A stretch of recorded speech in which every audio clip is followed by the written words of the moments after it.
இன்னைக்கு நம்ம கூட இணைஞ்சிருக்கிறது மூத்த பெருஞ்சாதி கோழி வளர்ப்பாளர் தாமோதரன் துரைசாமி ஐயா அவர்களுடன் ஒரு நேர்காணல். ஐயா வணக்கம். வணக்கம் வணக்கம். இன்னைக்கு வந்துட்டு ஐயா உங்களிடம் எத்தனை கோழிங்க இருக்குது, எத்தனை சேவல் இருக்குங்க ஐயா? நம்மக்கிட்ட பெருஞ்சாதி கோழிகள் வந்துங்க இப்போ ஒரு மொத்தமாக ஒரு 150 வரைக்கும் இருக்குது. விடைக வந்து ஒரு 30 விடையும், சேவல் ஒரு 4 சேவல் 5 சேவல் எல்லாம் ஒரு 6.5 7.5 கிலோக்குள்ளே சேவல் இருக்குங்க. விடை வந்து ஒரு எல்லாம் 6 கிலோ, அதாவது மேக்சிமம் 6 கிலோ, 5 6 கிலோ வரைக்கும் பெரிய கோழிக்கு தான் இருக்குது, பெருஞ்சாதி கோழிங்க. இப்போ வந்து மற்ற இடத்துலலாம் பார்த்தீங்கன்னா கோழிங்க சேவல்லாம் வந்துட்டு சேவலே வந்து பார்த்திங்கன்னா அதிகபட்சம் 3.5 கிலோ வருது. உங்ககிட்ட மட்டும் எப்படி 7 கிலோ வரைக்கும் சேவலுங்க வளருதுங்க? இது பழைய ரகமுங்க, எல்லாம் அழிஞ்சு போன ரகம். ஆனால் அது வந்து நிறைய இப்போ நான் உற்பத்தி பண்ணிட்டேன். ஏகப்பட்ட கோழியும் சேவல்கள்லாம் நிறைய உற்பத்தி பண்ணிட்டேன்.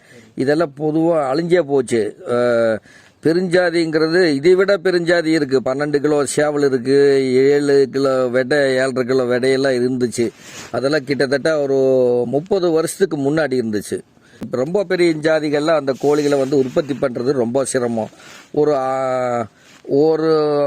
6 முட்டை 7 முட்டை வரைக்கும் வைக்கும். அதில் வந்து 2 இல்லைன்னா 3 பொரிக்கும். 1 3 குஞ்சு வரைக்கும் தான் பொரிக்கும். உற்பத்தி பண்ண முடியாது அதில். அந்த மாதிரி ரகங்கள்லாம் வந்து இப்போதைக்கு இல்லை. நம்ம அது வரைக்கும் நான் பார்த்துருக்கேன். ஆனால் அதுக்கு அடுத்த ரகம் தான் இது. அது கோழிகள்லாம் ஒரு 5 கிலோ 6 கிலோ ரேஞ்சில் இருக்குது. அப்புறம் சேவலெல்லாம் ஒரு 6 கிலோலேருந்து ஒரு 7.5 கிலோ வரைக்கும் நம்மக்கிட்டேயே இருக்குது. எல்லாம் பூரா அந்த சேவலுக்கு தான் இருக்குது. கோழி அதே மாதிரி இருக்குதா, பெரிய கோழிக்கு தான் இருக்குது. இந்த ரகத்தில் வந்து இந்த பெருஞ்சாதி ரகம் வந்து நம்மளது கிட்டத்தட்ட ஒரு 10-12 முட்டை வரைக்கும் வைக்குது. இதில் வந்து ஒரு 9 குஞ்சு வரைக்கும் பொரிச்சிருது பாருங்கள். நம்ம கோழியில் எல்லா கோழியிலையுமே வந்து எல்லாம் 9 குஞ்சு 10 குஞ்சு தான் இருக்குது. அத்தனையும் காப்பாற்றிடுறோம். அதில் எந்த சிரமமும் வர்றதில்லை. இப்போ வந்து நீங்கள் எத்தனை வயசுலேருந்து கோழி வளர்த்துறீங்க? நான் 12 வயசுலேருந்து வளர்த்துறேன். 12 வயசுலேருந்து நான் இது வரைக்கும் வளர்த்திட்டு தான் இருக்கேன். அந்த ரகம் காப்பாற்றி வச்சுட்டு தான் இருக்கேன். நிறைய உற்பத்தி பண்ணியிருக்கேன். இப்போ இந்த ரகம் அழிஞ்சு போயிடப்படி. ஆனால் நிறைய பேருக்கு கொடுத்துருக்குறேன். ஏகப்பட்ட பேருக்கு கோழிகளை வந்து குஞ்சுகளாகவே நிறைய பேர் கேட்குறாங்க. சரி, இப்போ உங்ககிட்ட எத்தனை கோழிங்க இருக்குது, எத்தனை சேவலுங்க இருக்குங்க? ஒரு 30 கோழிக்கு வரைக்கும் இருக்குது. பெரிய கோழிங்க எல்லாம் 6 கிலோ 5 கிலோ 5.5 கிலோ இந்த ரேஞ்சில் கோழிக்கு இருக்குது. சேவலுகள்லாம் வந்து ஒரு 6 கிலோலேருந்து 7.5 கிலோ வரைக்கும் இருக்கும்.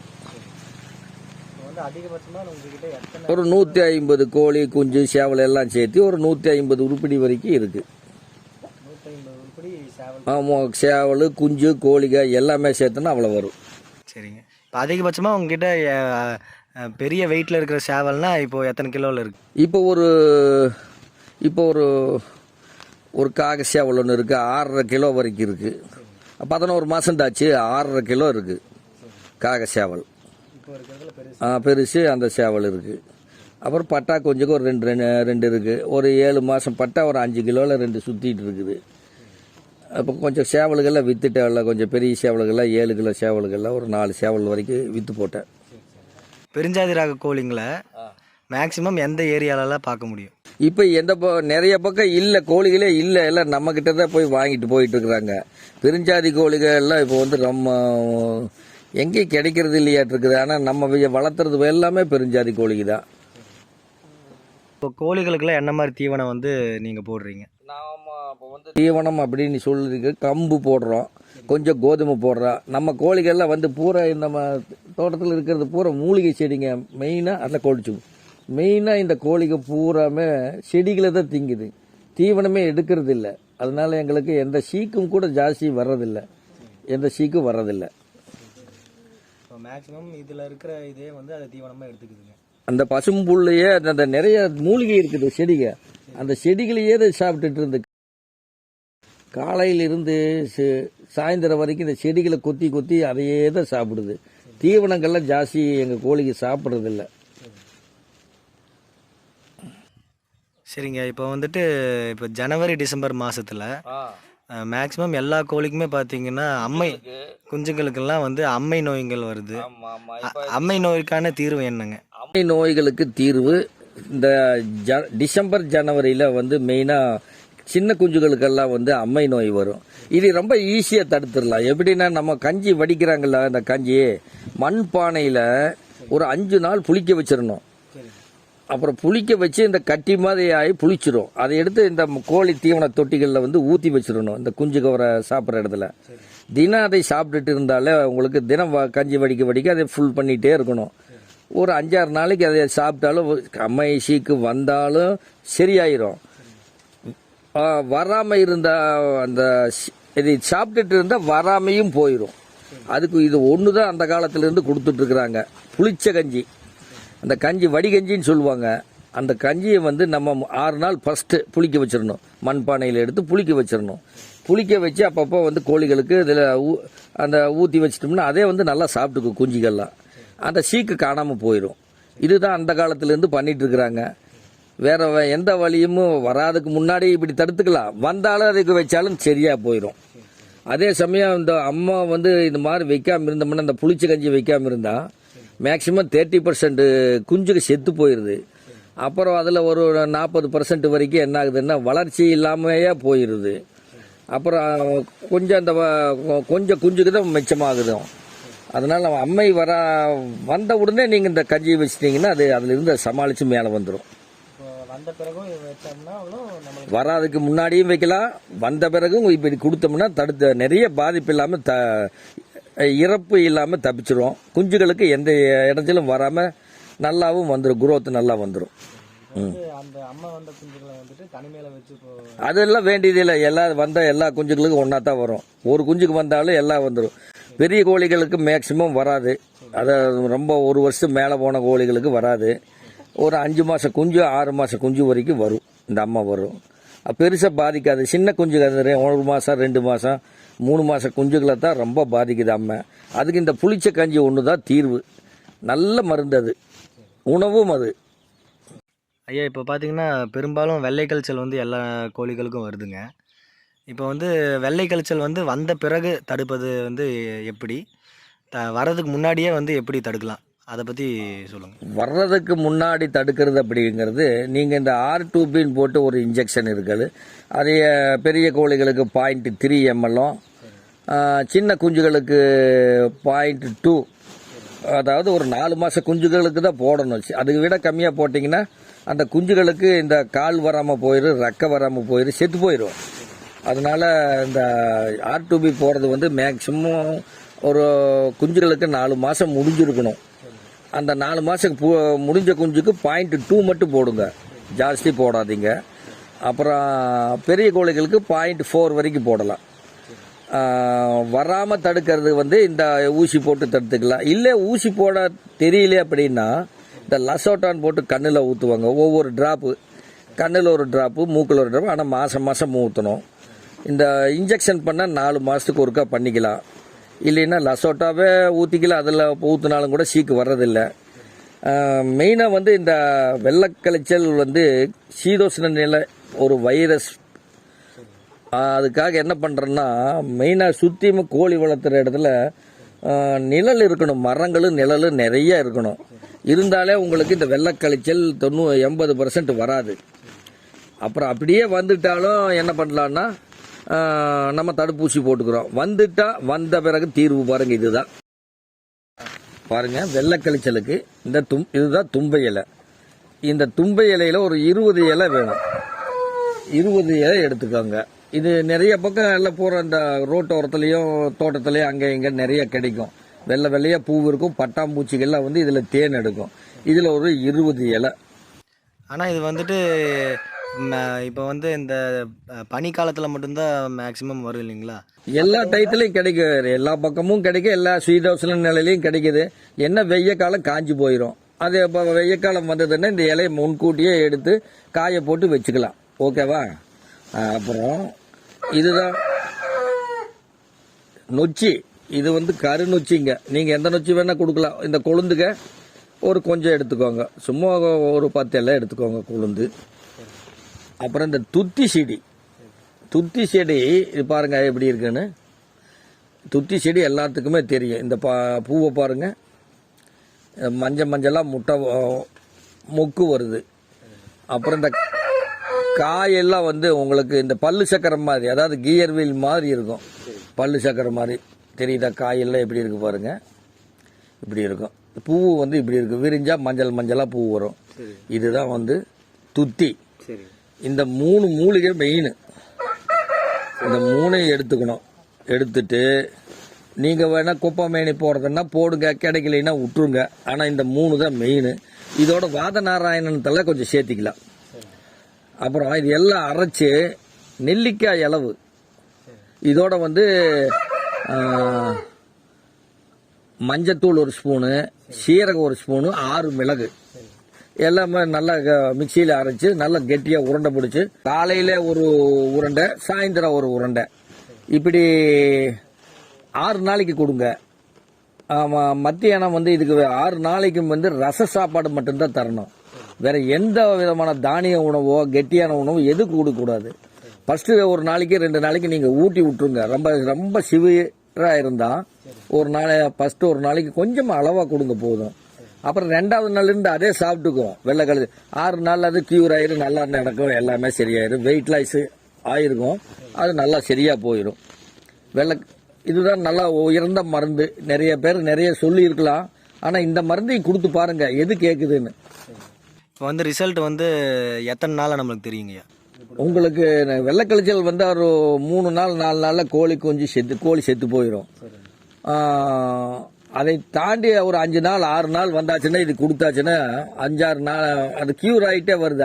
6வது நாள் சரியாயிருது. 6 நாள்ல சரியாயிருது. அவ்வளவுதான். 1 வாரம் 7 நாள் 6 நாள்லயே நீங்க கோழி வெளியே எடுத்து விட்டுறலாம். 6 நாள் நீங்க கூண்டுல தான் வச்சிருக்கணும். ஆமா. இப்போ வெள்ளை கழிச்சல் வந்துட்டு அந்த கோழியை வந்து தனிமைப்படுத்தி வச்சிடணுங்க. இப்போ வெள்ளை கழிச்சல் வந்தால் எத்தனை நாளுக்குள்ளே வந்து இந்த மருந்து கொடுக்கணுங்க? வந்து எத்தனை நாளுக்குள்ளே கொடுக்கணும்? இப்போ வெள்ளைக்கழிச்சல் இது வெள்ளைக்கழிச்சல்னு நீங்க உறுதி பண்ணின உடனே அப்பவே ஃபர்ஸ்ட் டேவே வந்து இந்த மருந்து கொடுத்துடணும். 2 நாள் 3 நாள் ஆயிடுச்சு அப்படின்னா அந்த கோழியை காப்பாத்துறது ரொம்ப சிரமம். வந்த உடனே கொடுத்தா 100% அப்பவே சரியாயிரும். இப்போ நான் சொன்ன மெத்தடில் இந்த இலைகளை அரைச்சி கொடுக்கணும். மத்தியானம் வெந்து போன சாப்பாடு, ரச சாப்பாடு அளவா கொடுங்க. 6 நாளில் வந்து உங்களுக்கு கியூர் ஆயிரும். கோழிக்கு அதிகமாக சளி பிடிக்குது, அதுக்கான தீர்வு என்னன்னு கொஞ்சம் சொல்லுங்கய்யா. சளிக்கு அற்புதமான மருந்து எதுன்னா இந்த தும்பை இலை. இது மனுஷர்களுக்கும் இந்த சளிக்கு கொடுப்பாங்க. ஆனால் கோழிகளுக்கு ரொம்ப அற்புதமான மருந்து. சளியை நல்லா கரைச்சி விட்டுரும், சளி போயிடும். அதே மாதிரி இந்த இது நல்லா மழை காலத்தில் கிடைக்கும் உங்களுக்கு. எப்போ புரட்டாசி ஐப்பசி மாதம் கார்த்திகை மாதமெல்லாம் கிடைக்கும். அப்போ நீங்கள் வந்து கொஞ்சம் பிடுங்கி நிழலில் உலர்த்தி பொடி பண்ணி வச்சுட்டா வெயில் காலத்திலையும் யூஸ் பண்ணிக்கலாம் இல்லாதப்போ. இது அற்புதமான மருந்து சளிக்கு. இருக்கிறப்பவே நம்ம இதை சேமிச்சு வச்சுக்கணும். பவுடர் பண்ணி வச்சுட்டோம்னா வெயில் காலத்தில் இல்லாத சமயத்தில் அதை கலந்து நம்ம கொடுத்துக்கலாம் கோழிக்கு. இதோட அந்த சீரகமும் மிளகு, குறுமிளகு, இதோட கொஞ்சம் வாத நாராயண இலை, மஞ்சத்தூள் கொஞ்சம் கலந்து உள்ளே கொடுத்தோம்னா சரியாயிருது. வெயில் காலத்தில் கோழிகளுக்கு அந்த அளவுக்கு சளி பிடிக்காது. பிடிக்கும். வெயில் காலமும் பிடிக்கும் கோழிக்கு. சளி எல்லா சீசன்லையும் பிடிக்கும். இப்போ பெரும்பாலான கோழிகளுக்கு பார்த்தீங்கன்னா மண்டை வீக்கம்னு ஒரு நோய் வருதுங்க. அதுக்கான தீர்வு சொல்லுங்க. அந்த மண்டை வீக்கம் அப்படிங்கிற நோய் வந்துங்க, மண்டையில் சளி நிறைய ஏறிக்கும், நுரையீரலையும் சளி இருக்கும், கருன்னு சவுண்டு வரும். இதுக்கு நல்ல அற்புதமான மருந்து எப்படின்னா பாருங்க, இதுதான் இருவேலி. இருவேலின்னு சொல்றது நாட்டு மருந்து கடையில, எல்லா நாட்டு மருந்து கடையிலையும் கிடைக்கும். இது வந்து நாட்டு மருந்து கடையில. ஆமா. இது வந்து என்ன யூஸுக்கு? இது வந்து நம்மளுக்கு சளியில நிறைய பேருக்கு மண்டையில சளி இருக்கும். நம்ம மனுஷர்களுக்கு அந்த மண்டையில சளி இருக்கு, நெஞ்சில சளி இருக்கும். இதை நீங்க நல்லா அரைச்சு மிக்சியில ஒரு 4 ஸ்பூன் போட்டு 2 டம்ளர் தண்ணி ஊற்றணும். அதை 1/2 டம்ளரா வந்து சுண்டை காய்ச்சி எடுத்துக்கணும். இதாச்சா. அப்புறம் இதோட வந்து கொஞ்சம் மிளகு தூள், அப்புறம் கொஞ்சம் மஞ்சத்தூள் இது எல்லாம் சேர்த்திக்கோங்க. இப்போ என்னன்னா இந்த 5 அரை டம்ளர் எடுத்தீங்கல்ல, அதில் வந்து காலையில் 1 ஸ்பூன், சாயந்தரம் 1 ஸ்பூன் இந்த கஷாயத்தை கொடுத்துருங்க. சில மண்டையில் இருக்கிறதெல்லாம் கல்டு தானாக வந்துடும். அது மனுஷர்களுக்கு அதே மாதிரி தான், சளியே காணாமல் போயிடும். நெஞ்சில் நிறைய சளி இருக்கும், நுரையீரலில் சளியை கரைச்சி போடும். மண்டையில் இருக்கிற சளியை மெயினாக கரைச்சி போடும். இதுதான் அது, அந்த இருவேலி. மண்டை வீக்கமல்ல, பெரிய வியாதி இல்லை. கோழிகளுக்கு நிறைய கோழி இழந்துடுறாங்க. ஆனால் இந்த இருவேலி காப்பாற்றி போடுது. இருவேலி வந்து காப்பாற்றிக்கிறது. கஷாயமாக கொடுக்கணும் அதைய, அப்போ தான் கேட்கும், இல்லைன்னா கேட்காது. கஷாயமாக கொடுக்குற மாதிரி இருந்தால் இப்போ எதில் வச்சு கொடுக்குறதுங்க? அதான் இது இந்த சிரிச்சில் வச்சு எடுத்து வாயில் ஊற்றிட வேண்டியதுதான். ஒரு பீச்சிடலாம். அப்போ உங்களுக்கு காலையிலேயோ சாயந்தரம் 2 தடவை கொடுத்தாரு, 4 நாளில் சரியாயிருது. மண்டை வீக்கம் ஒன்றுக்கு, மண்டையில் இருக்கிற அந்த நீர் சளி எல்லாமே வந்துடும், அந்த இருவேலி கேட்கும். இதுக்கு முன்னாடி சளிக்காக சொன்னோம்ல, இந்த தும்பை, வாதநாராயண இலை, இந்த இலை உருண்டையோட அதோட சேர்த்தி கொடுத்தோம்னா மண்டை வீக்கம் கொஞ்சம் சீக்கிரம் சரியாயிடும். நான் வந்து இப்போ ஃபோன் நம்பர் தரல. எதனால் அப்படின்னா நிறைய பேருக்கு குஞ்சுக கேட்டுட்டு இருக்காங்க. அதனால் இப்போதைக்கு எந்த குஞ்சும் இல்லை. அதனால் அப்போ நீங்கள் வந்து இந்த நான் அடுத்த வீடியோவில் போடும்போது நம்பர் கொடுக்குறேன். அப்போ நீங்கள் கேட்டுக்கோங்க. நிறைய பேருக்கு கோழி குஞ்சுக கேட்டு கொடுக்காம நம்ம இருக்குதுங்க. அதனால் கொஞ்சம் சிரமமாக இருக்கும் ஃபோன் பண்ண, அப்படிங்கிறதுனால நம்பர் தரல. ஆனால் குஞ்சுக ரெடி ஆகும்போது நான் ஃபோன் நம்பர் தர்றேன். அப்போ நீங்கள் கூப்பிட்டுக்கோங்க, வந்து நேரில் பார்த்தே வந்து வாங்கிக்கோங்க. சரிங்க. டிரான்ஸ்போர்ட் ஃபெசிலிட்டியில் உங்ககிட்ட அவைலபிள் இருக்குது? கிடையாது, நம்மளால டிரான்ஸ்போர்ட் பண்ண முடியாது. அது அந்த வேலையை நம்ம வச்சுக்கிறது இல்லை. எதனால் அப்படின்னா இங்கே இருக்கிற கோழிகள்லாம் என்ன இவ்வளோ பெரிய கோழிகளா, இவ்வளோ பெரிய சேவலா, இது உண்மையா அப்படின்னு வந்து நீங்கள் நேரில் வந்து பார்த்தா தான் தெரியும். எல்லாரும் என்கிட்ட வந்து நேரில் வந்து பார்த்துட்டு தான் பிடிச்சிட்டு போயிருக்காங்க. அதனால வந்து இந்த டிரான்ஸ்போர்ட்டிங்கோ மற்ற இதெல்லாம் இல்லை நம்மக்கிட்ட. நேர்லேயே வாங்க, கோழிகளை சேவல்களை பாருங்க, அப்புறம் அதில் வர்ற குஞ்சுகளை பார்த்து நீங்கள் பிடிச்சிட்டு போங்க. வேற கோழிகள் எதுவுமே நம்மக்கிட்ட இல்லை. என்கிட்ட பொறிக்கிற குஞ்சுக்கு தான் கொடுக்குறேன். இப்போ ஃபோன் நம்பர் அடுத்த வீடியோவில் ஃபோன் நம்பர் தர்றேன். குஞ்சுக்கு அப்போ வந்து தயார் நிலைமையில் இருக்கும். அப்போ நீங்கள் இந்த சேனலை வந்து ஃபாலோ பண்ணிட்டு இருங்க. நாங்கள் ஷார்ட் வீடியோவில் போடுவாங்க. அப்போ பார்த்துட்டு நீங்கள் அந்த ஃபோன் நம்பரை பார்த்துட்டு அப்புறம் கான்டாக்ட் பண்ணிக்கலாம். இப்போதைக்கு ஃபோன் நம்பர் கொடுக்கல. ஏன்னா குஞ்சுக்கு கேட்டு நிறையா பேர் ஃபோன் பண்ணிட்டு இருக்கிறாங்க. அதனால் குஞ்சுக்கு இருக்கும்போது நாங்கள் ஒரு வீடியோ போடுறோம். அப்புறம் அதில் நம்பர் வரும், நீங்கள் பார்த்து கூப்பிடுங்க. வந்து நேரில் பார்த்து உங்களுக்கு திருப்தி இருந்தால் பார்த்துட்டு வாங்கிக்கோங்க. நன்றி, வணக்கம்.